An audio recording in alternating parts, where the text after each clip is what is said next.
Hi friends, ఈ సాబ్దాని ఉప్మా చాలా టేస్ట్గా ఉంటుంది. రాత్రి మనం ఒక పావు కిలో సాబ్దాని శుభ్రంగా కడిగి అది మునిగే విధంగా నీళ్ళు పోసుకొని నానబెట్టుకొని ఉదయాన్నే నీళ్ళు ఏం లేకుండా ఉంచేసుకొని ఈ విధంగా ఉప్మా చేసుకోవాలి. చాలా టేస్ట్గా ఉంటుంది. ఫ్రెండ్స్, ఒక చిన్న మాట, మనం ఎవరో ఏమో సాధించారు, ఏదో చేసిర్రు అని చెప్పేసి వాళ్ళ మనకు అయితే లేదని బాధపడవద్దు.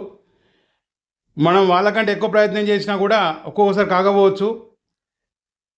మనకు గుమ్మడికాయ అంత టాలెంట్ ఉన్నా కూడా ఆవగించేంత అదృష్టం ఉండాలి.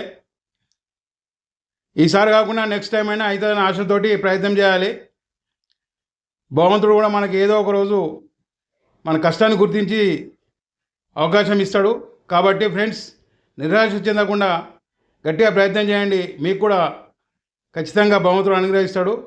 ప్లీజ్ ఛానల్ సబ్స్క్రైబ్ చేసుకోండి. మీ వెంకటరెడ్డి.